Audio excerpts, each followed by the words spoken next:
तर कालचा जो क्वेश्चन होता अटेम्प्ट टू सुसाईड तो केला आहे तुम्ही की मीच सांगू? सांगा.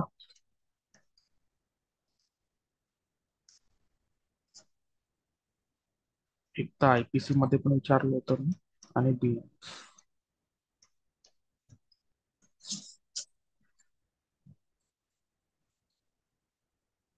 बरं मीच सांगतो. आयपीसी मध्ये अटेम्प्ट टू सुसाईड ऑफेन्स होता, तर इट इज ऑफेन्स. तुम्ही शॉर्टकट मध्ये ऑफेन्स लिहिता, तर इट इज अन ऑफेन्स. आणि हे होतं आपल्याला 309 मध्ये, सेक्शन 309. हे तर तुम्हाला पण क्लिअर असेल, यात काही वाद नाही. पण बीएनएस मध्ये अटेम्प्ट टू सुसाईड हा जो आहे तो नाहीये. तर मग कोणता आहे? जर तुम्ही अटेम्प्ट टू सुसाईड करत आहात प्लस प्लस, किंवा मी इथे अँड म्हणतो कारण की प्लस सारखा शब्दच नाही आपल्याला, अँड अटेम्प्ट टू सुसाईड किंवा फॉर लिहावं लागेल. For attempt to suicide, for compelling और फोर्सिंग पब्लिक सर्वंट. यामध्ये आपण पब्लिक सर्वंटला कोणतं काम करण्यासाठी आपण फोर्स करतो. समजा एक तिथे एलिमेंट आहे पब्लिक सर्वंटचा ऍडिशनल, तर मग हा ऑफेन्स आहे. फक्त अटेम्प्ट टू सुसाईड ऑफेन्स नाही. यांच्याकडनं काही काम करून घेण्यासाठी जर असेल, किंवा पब्लिक सर्वंटचा कोणत्याही बाबतीत एलिमेंट येत आहे अटेम्प्ट टू सुसाईड मध्ये, तर मग तो ऑफेन्स आहे. आणि त्याचा सेक्शन आहे आपल्याजवळ, तो आहे सेक्शन 226. ठीक आहे, हे लक्षात आलं? लक्षात येईलच तुम्हाला. आपण समोर चलूया. तर मला हे सांगा, कालचा लास्ट टॉपिक आपण कोणता बघितला होता? आपण लास्ट टॉपिक कोणता बघितला होता? डिफरन्स बिटवीन बघितला होता ना?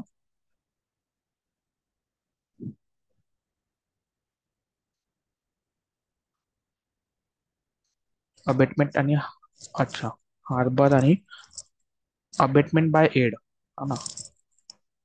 अच्छा, अबेटमेंट बाय एड आणि हार्बर बघितला होता आपण. ठीक आहे, आता दुसरा डिफरन्स बघून घेऊयात आपण. 46, मला वाटते आज पण 46 नाही होणार.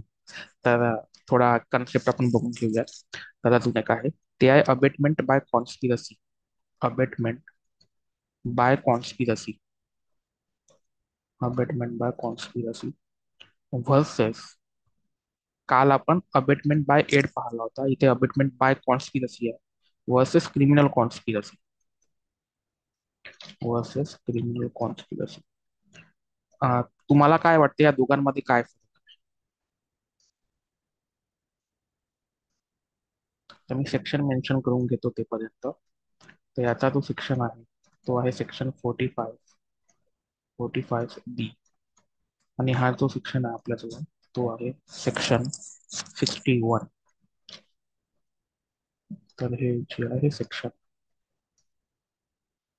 तुम्ही हेडिंग देऊन टाका की abetment by conspiracy, difference between abetment by conspiracy and criminal conspiracy.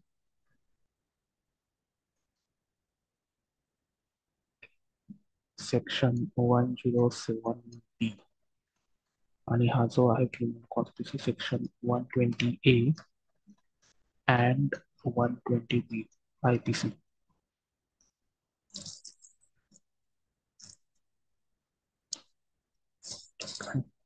तर तुम्हाला काही डिफरन्स लक्षात आहे?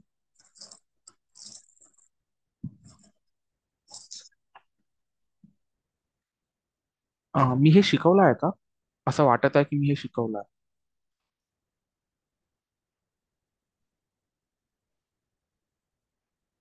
नाही शिकवलं ना? बरं ठीक आहे. तर या दोघांमध्ये जे फरक आहे, अबेटमेंट बाय कॉन्स्पिरसी मध्ये फक्त कॉन्स्पिरसी करून चालणार नाही, फक्त प्लॅन करून चालणार नाही. प्लॅन केल्यानंतर काही काम करावं लागेल, काही काम करावं लागेल. तर मग इथे जे आहे मी लिहितो, it requires it requires an act, हे लिहून घ्या तुम्ही. An act, it requires an act or illegal omission. यामध्ये आपल्याला ऍक्ट करावं लागेल, नाही तर इलिगल ओमिशन करावं लागेल. In furtherance of conspiracy, in furtherance conspiracy सोबत हे पण करावं लागणार, ऍक्ट किंवा illegal omission. In furtherance of conspiracy.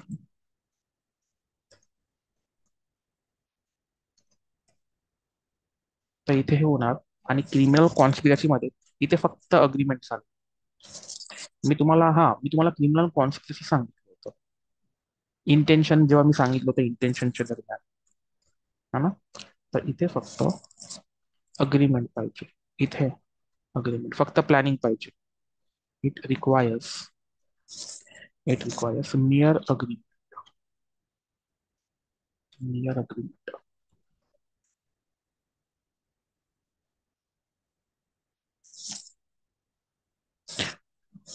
मियर agreement over commission of crime,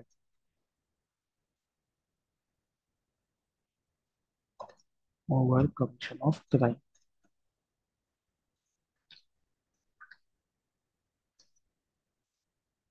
इथे फक्त ब्रॅकेटमध्ये तुम्ही ओव्हर टॅक्ट लिहून टाका. हा शब्द खूप येतो, ओव्हर टॅक्ट, ओव्हर टॅक्ट.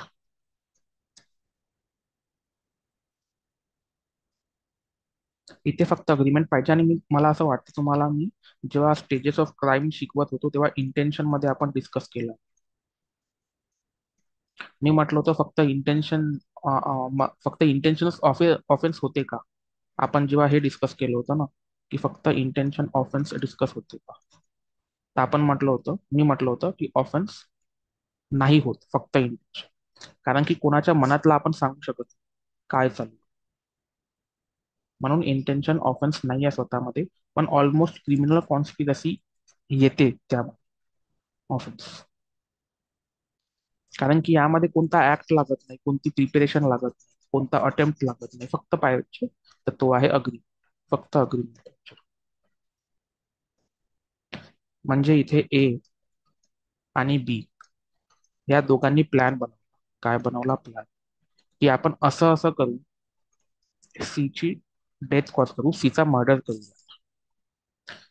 पण ऍक्च्युली ते नाही प्रिपेरेशन करत, नाही अटेम्प्ट करत, नाही कमिशन करत, काहीच करत नाही, फक्त प्लॅन बनवून ठेवून देतात. तर आपण काय म्हणणार, या दोघांनी क्रिमिनल कॉन्स्पिरसी केला and they are liable for it. ठीक आहे. इथे ऍक्टची गरज नाही. आणि कॉन्स्पिरसी अबेटमेंट मध्ये तुम्हाला ऍक्टची किंवा इलिगल ओमिशनची गरज आहे. बस हा एक डिफरन्स आहे. आय होप तुम्हाला समजलं असेल. काही क्वेश्चन्स असेल तर विचारा.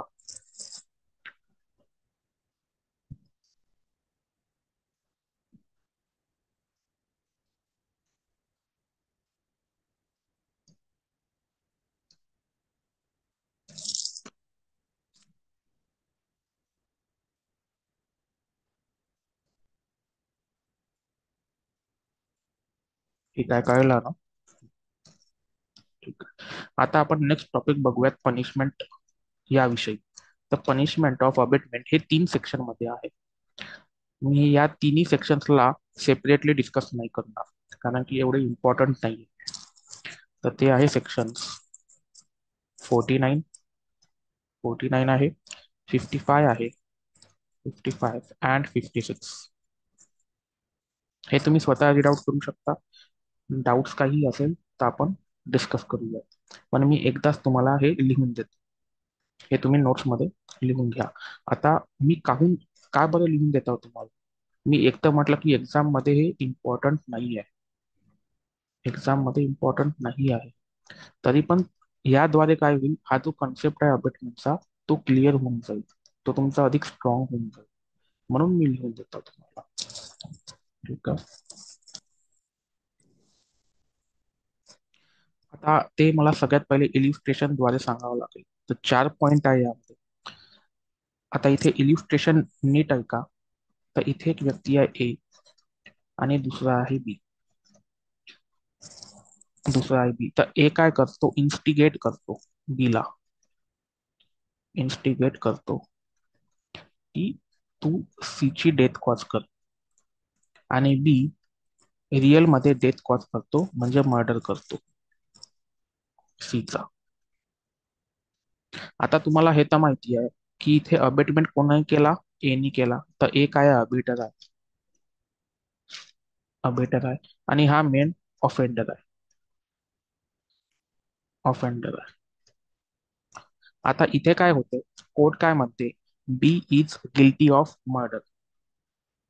म्हणून बीला इथे काय होते, तर बीला लाईफ इम्प्रिझनमेंट दिल्या जाते.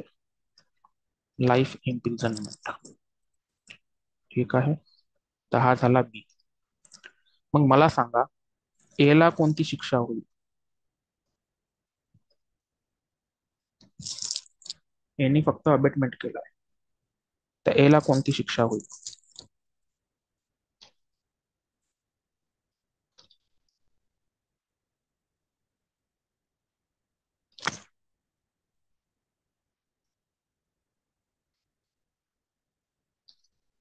Same as murder, correct. तर होऊ शकते इथे कोर्ट लाईफ इम्प्रिझनमेंटच देईल, सेम ॲज मर्डर.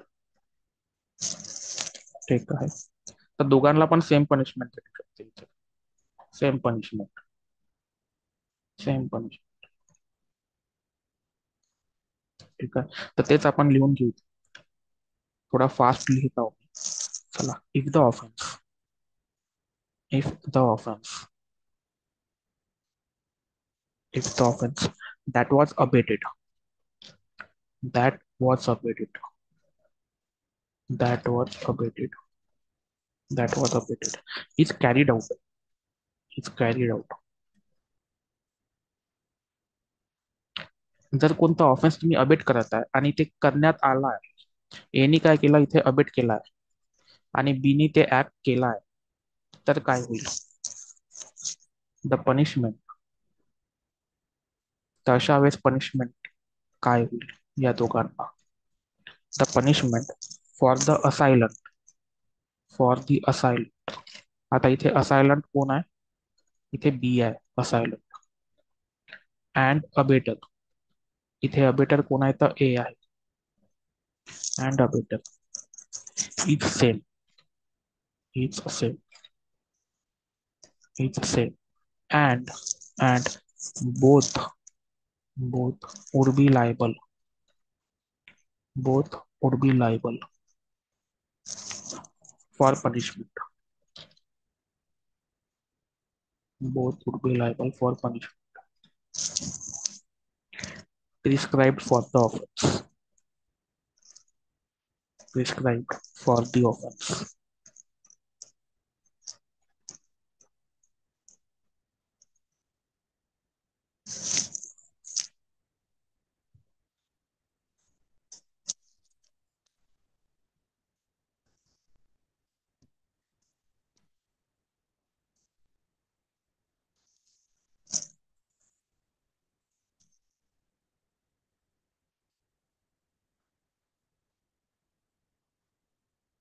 ठीक आहे. आय होप तुम्ही लिहिलं असेल, मी समोर चालू.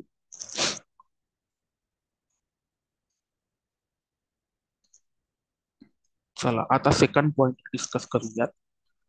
सेकंड इलिस्ट्रेशन डिस्कस करूयात पहिला. तर यामध्ये ए परत एकदा इन्स्टिगेट करतो,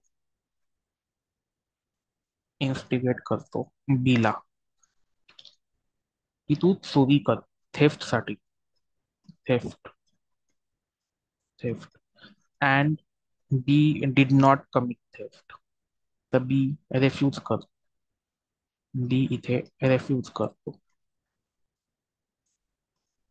बी म्हणतो मी नाही करत, बी म्हणते मी नाही करणार. तर इथे ए ची लायबिलिटी काय, ए ची लायबिलिटी काय होणार ते सांगा. एनी ऑफेन्स केला आहे,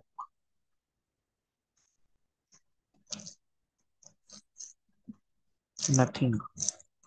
ओके, नाही ना मॅम, तुम्ही सांगा.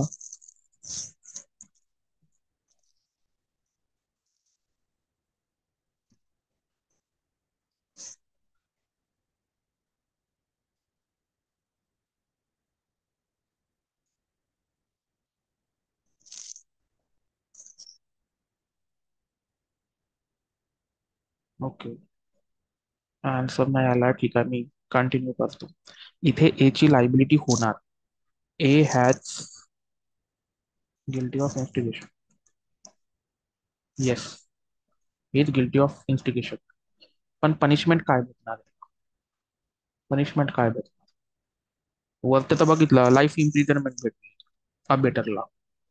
ए अबेटर आहे, इवन दो क्राईम कमिट झाला किंवा नाही झाला. चंदा मॅम, एक गोष्ट लक्षात घ्या, क्राईम कमिट झाला किंवा नाही झाला त्याच्याशी काही गुंतलेलं नाही राहत. जर तुम्ही अबेटमेंट करताय तर तुम्ही अबेटमेंटसाठी लायबल होणारच. तर इथे लायबल आहे. एनी ऑफेन्स केला आहे. मग प्रश्न असा आला की इथे पनिशमेंट काय? पनिशमेंट काय? तर ते आपण लिहून घेऊयात. If the offence if the offence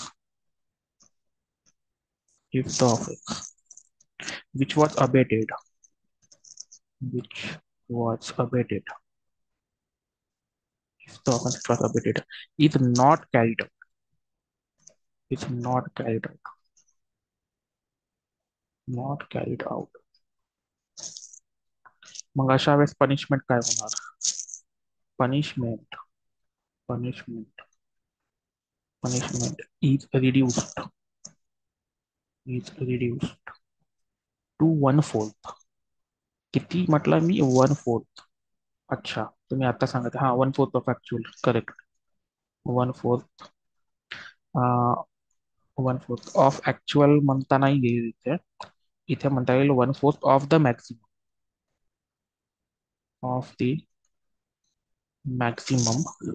imprisonment for that offense. Imprisonment for that offense.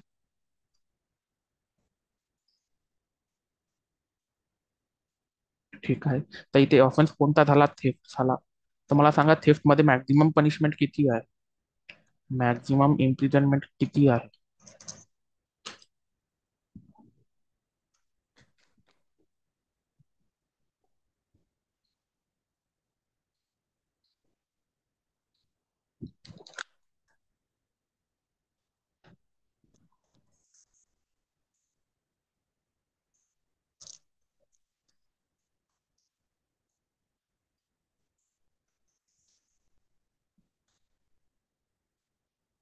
3 years, correct. 3 years आहे. तर मग इथे 3 इयर्स म्हणजे किती महिने लागतात? 12 × 3 करा. 36. 36. 36 मंथ्स. 36 मंथ्स झाले इथे. Into one fourth. येस. तर मग आपल्याला किती भेटतं? 9 मंथ्स. 9 मंथ्स. तर ए ला मॅक्झिमम पनिशमेंट ही 9 मंथ्स होऊ शकते. ठीक आहे. तर आपण या प्रकारे कॅल्क्युलेट करू शकतो लायबिलिटी, ज्यामध्ये offence is not carried out. बर, मग आता खाली जाऊयात. आता थर्ड आपण एक्झाम्पल बघूयात यामध्ये. आता थर्ड एक्झाम्पल सेम. ए काय करते? इन्स्टिगेट करते. मी ते फक्त आय लिहितो आता. इन्स्टिगेट. आता इन्स्टिगेट जे आहे ते डेथ कॉज करण्याचं करते, मर्डर कमिट करण्याचं करते. इथे लिहितो मी murder. Murder of C.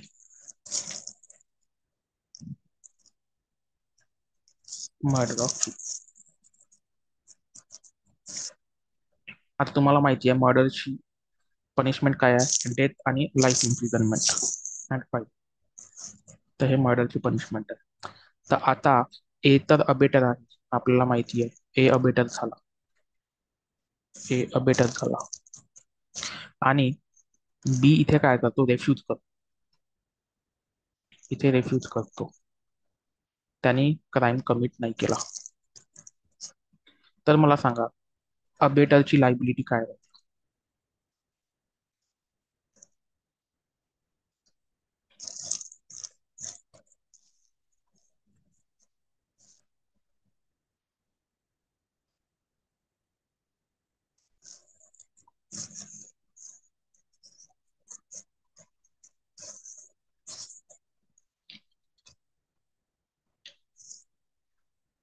Me simple हा प्रश्न विचारलाय तुम्हाला की 1 मिनिट काय झालं.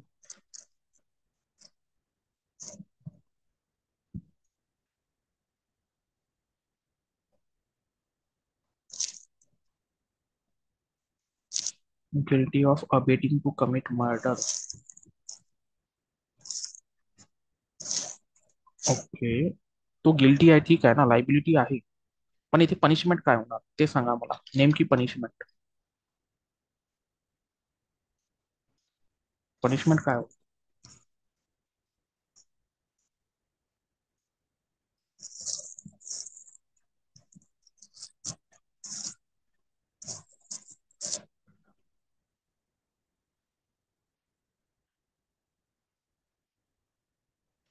नाही, डेट नाही आहे.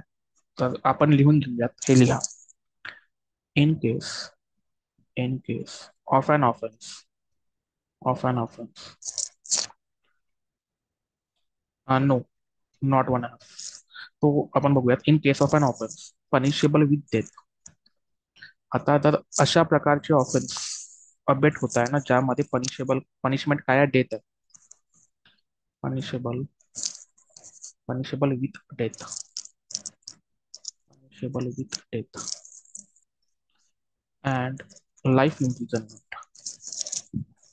तर मग अशा वेळेस जे मॅक्झिमम पनिशमेंट आहे, मॅक्झिमम इम्प्रिझनमेंट, तर ती आहे 7. किती आहे? 7 years. आता तुम्ही बघा, हे जे आहे ना, हे सेमच आहे, फक्त ऑफेन्स वेगळा आहे. आपण सेकंड एक्झाम्पल मध्ये काय बघितलं होतं की इथे थेफ्ट झालाय. थेफ्ट जेव्हा झालाय, ज्याच्यामध्ये पनिशमेंट डेथ आणि लाईफ इम्प्रिझनमेंट नाही आहे, तर अशा ठिकाणी 1/4चा क्रायटेरिया आपण यूज केला. 1/4चा. इथे पण क्राईम कमिट नाही झालाय सेकंड एक्झाम्पल मध्ये, आणि थर्ड एक्झाम्पल मध्ये पण क्राईम कमिट नाही झालाय. पण इथे जो ऑफेन्स केलाय तो पनिशेबल विथ डेथ आणि लाईफ इम्प्रिझनमेंट आहे, और लाईफ इम्प्रिझनमेंट आहे. तर अशा प्रकारच्या गुन्ह्यामध्ये मॅक्झिमम इम्प्रिझनमेंट 7 years आहे, if offence is not carried out. If offence is not carried out.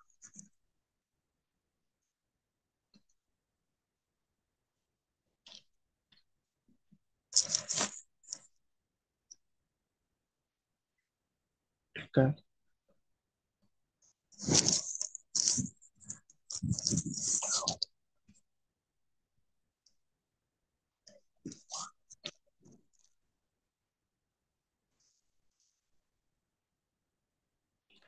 Fourth आपण उदाहरण बघूयात. आय होप हे समजलं असेल तुम्हाला. फोर्थ,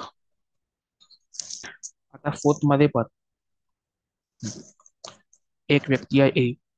ए जो आहे तो इन्स्टिगेट करते, परत एकदा इन्स्टिगेट.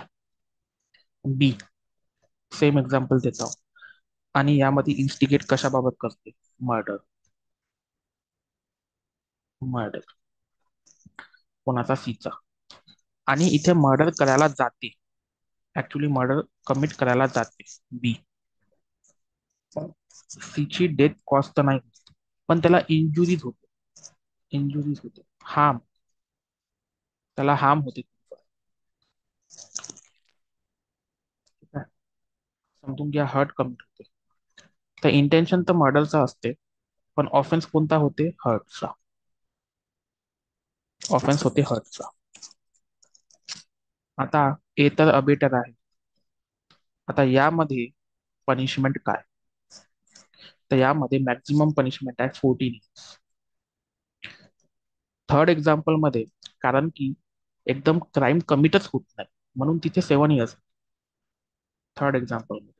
पण या फोर्थ एक्झाम्पल मध्ये कारण की थोडाफार हार्म होते, हर्ट होते, आणि बी कमिट करते क्राईम, इथं ऑफेन्स होते, म्हणून इथे मॅक्झिमम पनिशमेंट आहे 14 years. तर मी इथे लिहितो, if an act, if an act If an act for such an offense, for such an offense, for such an offense, results in results in any harm, results in any harm, cause cause due to abatement,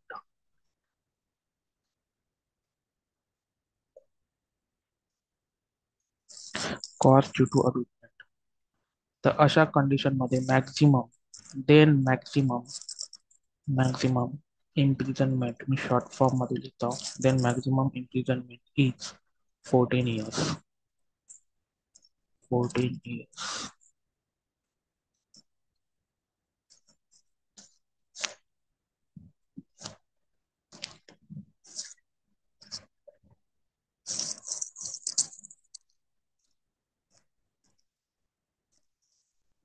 हे लक्षात आलं? इथपर्यंत काही doubt आहे?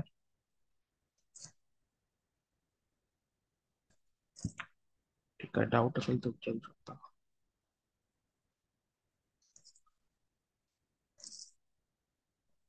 Years, हा 14 years आहे ना. 14 years.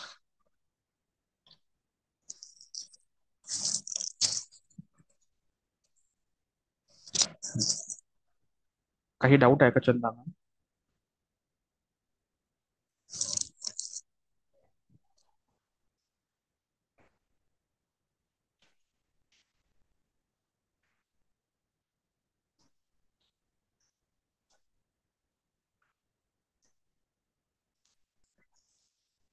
Murder commit झाला तर आपला फर्स्ट उदाहरण ना, फर्स्ट एक्झाम्पल. मर्डर कमिट झाला तर फर्स्ट एक्झाम्पल आपला. चला आपण फर्स्ट एक्झाम्पल काय बघितलं होतं. फर्स्ट एक्झाम्पल मध्ये जा. इथे एनी काय केला, इन्स्टिगेट केला बीला मर्डरसाठी. इथे मर्डर कमिट झाला, तुम्ही काय म्हटलं, सेम पनिशमेंट ए आणि बीला जे पनिशमेंट होईल सेम. जर फोर्थ मध्ये, हा सेम पनिशमेंट. आपण फर्स्ट इथे मर्डर केला कमी, मर्डर झाला सेम पनिशमेंट, लाईफ इम्प्रिझनमेंट होईल बीला, तर एला पण होऊ शकते लाईफ इम्प्रिझनमेंट होईल, सेम पनिशमेंट. तुला आय होप हे क्लिअर झाला. तर जास्त टाइम नाही आपल्याजवळ, तर मी तुमची टेस्ट घेतो. तर समजून घ्या, एक व्यक्ती आहे ए. एचं शेत हे आहे, एचं शेत, आणि त्याला लागूनच शेजारचं शेत बीचं आहे. हे एचं शेत आहे, हे बीचं शेत आहे. यांच्यामध्ये काय होते, भांडण होते. या बाउंड्रीला घेऊन भांडण होते, दोघांचे वादविवाद होते, डिस्प्यूट होते. तर हे एकमेकांना इन्सल्ट करायला लागतात, भांडण होते. आणि इथे आजूबाजूला लोक असतात, बाकीचे लोक असतात. तर इथे व्यक्ती आहे सी. सी सी काय करतो, जेव्हा या दोघांचे भांडण होतात तेव्हा सी काय करते, बीच्या हातात एक कुल्हाड देते. बीच्या हातात कुल्हाड देते आणि तो कुल्हाड घेऊन मारायलाच लागते एला, की हे लोक येतात आणि भांडण सोडवतात. तर इथे मर्डर तर होत नाही, कारण की हे लोक जे आहे ते मधात येतात भांडण सोडवण्यासाठी. ठीक आहे, तर मला सांगा, इथे एनी अबेटमेंट केला आहे, तर हे कोणत्या प्रकारचं अबेटमेंट झालं मला ते सांगा.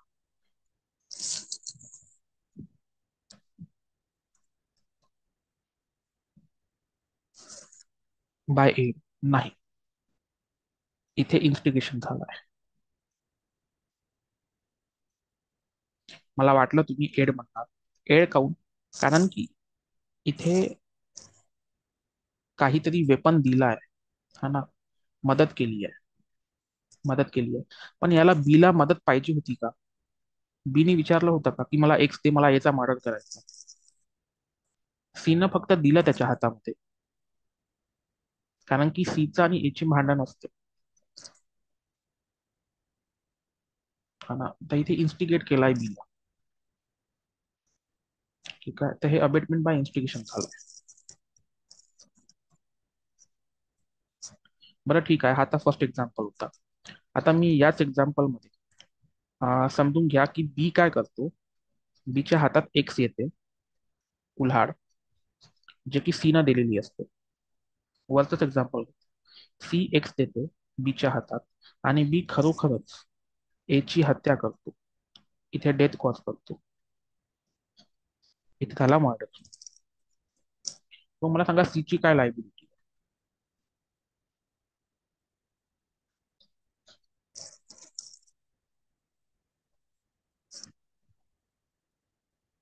याला समजून घ्या, इथे लाईफ इम्प्रिझनमेंट भेटली. तर सी ला काय होईल.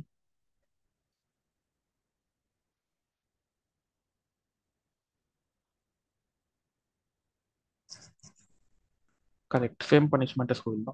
इथे सेम पनिशमेंट. हे आपण कोणतं एक्झाम्पल बघितलं, एक्झाम्पल फर्स्ट. आता सीनी इथे पण काय केलाय, अबेटमेंट बाय इन्स्टिगेशनच केलेला.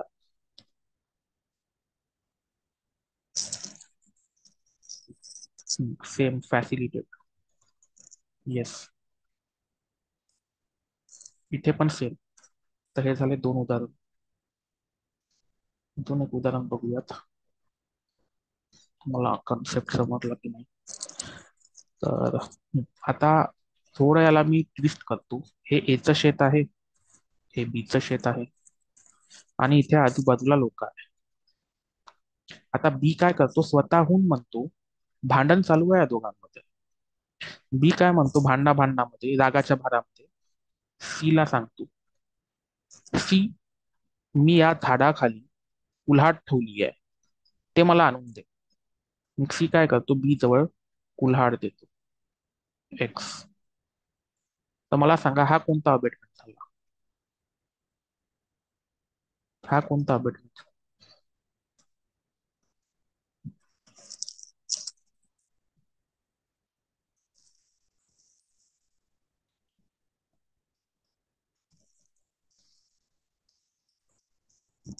करेक्ट, हे करेक्ट आहे. आता हे झालं अबेटमेंट बाय एड. तर आय होप आता तुम्हाला, हा मागितली, येस. आय होप आता तुम्हाला लक्षात आलं असेल की इन्स्टिट्यूशन आणि एड मध्ये डिफरन्स ऍक्च्युअल काय आहे, कसा आहे प्रॅक्टिकली. थेरॉटिकली तुम्हाला समजलं असेल, प्रॅक्टिकली असं होतं. तर याने मदत केली आहे आता. ठीक आहे. आणि हे लोक आले आणि भांडण संपवलं.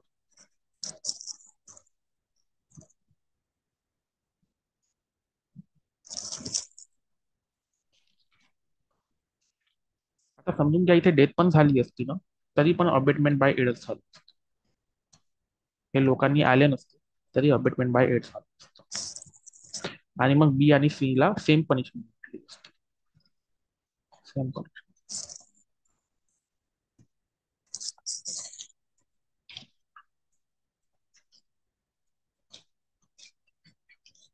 काही डाऊट्स आहेत.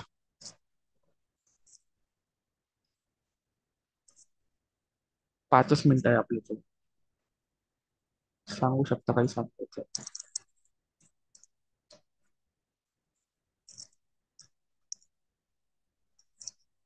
हा, मला खूप दिवसाची एक केस सांगायची होती तुम्हाला. मी सांगतो सांगतो म्हटलं. मॉर्निंग नाही होणार तुमचं. का, अचानक चेंज कसं काय झालं. कालच म्हणे ना 8 वाजता. हा, तर मला काय होत आहे, हा, तर मला काय होत आहे, काही ना काही काम येत आहे, काय त्याला काम. तर आउट ऑफ स्टेशन मी आज होतो. तर मी उद्या पक्का प्रयत्न करतो की घ्यायला पाहिजे, पण मी एकदम शुअर नाही आहोत. तर परवापासून तर आपण एकदम कंटिन्यू करूयात. पक्क, परवापासून करूया. ठीक आहे. हा, तर उद्या पण थोडं रेडी राहा, उद्या पण घेऊ शकतो मी. तर मला एक एक्झाम्पल द्यायचं होतं. जर घेतले तर बियाणे, म्हणजे म्हटलं तर करू कम्प्लीट. म्हणजे बीएससी नाही घ्यायचं का, बीएनएस करून टाकू आपण.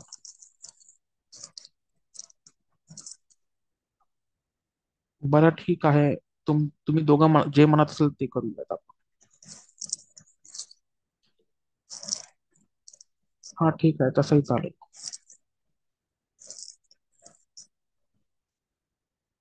अच्छा, ठीक आहे. नैना मॅमचं काय म्हणणं आहे.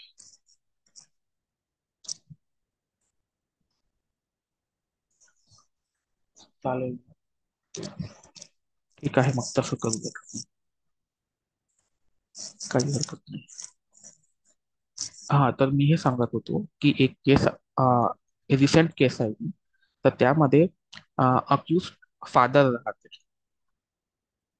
फादर राहते. अं, आणि तो काय करते, आपल्या दोन मुलांची मर्डर करते, हत्या करते. तर इथे तो मर्डर करते. मर्डर. मर्डर कोणाचा? स्वतःच्याच दोन चाइल्डचा. टू चाइल्डचा मर्डर करते. तर तुम्हाला काय वाटतं, या फादरला पनिशमेंट काय व्हायला पाहिजे? पनिशमेंट काय व्हायला पाहिजे? लाईफ इम्प्रिझनमेंट हे रिअरेस्ट ऑफ रिअर केस मध्ये नाही आला पाहिजे का?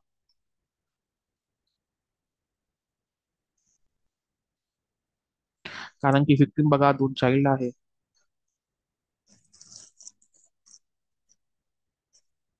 डेथ काउंट नाही व्हायला पाहिजे यामध्ये.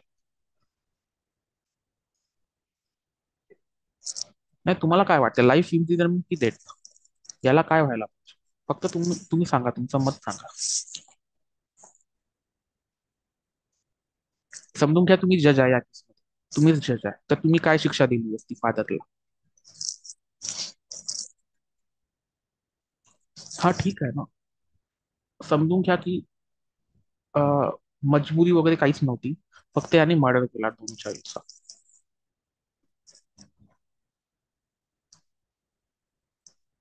बरं, ठीक आहे. यामध्ये कोर्टनं हे सांगितलं की याला डेथच काफी नाही आहे. याला डेथ नका देऊ तुम्ही, याला तुम्ही लाईफ इम्प्रिझनमेंट द्या, असं म्हटलं होतं. की डेथ यासाठी सक्षम नाही आहे, अपुरी आहे. याला तडपून तडपून झाला पाहिजे. तर म्हणून याला लाईफ इम्प्रिझनमेंट दिली आहे. आणि असं स्टेटमेंट दिलं होतं कोर्टाने. ठीक आहे, तर हेच केस सांगायची होती. आता ही केस मी काऊन सांगितली मी उद्या सांगतो, कारण की टाइम आहे. नाहीतर मी याला थोडं डिटेलमध्ये सांगणार होतो. तर आता ठीक आहे मग. Good night, good bye. Case name मी उद्या सांगतो तुम्हाला. ऍक्च्युली मला पण नाही माहित.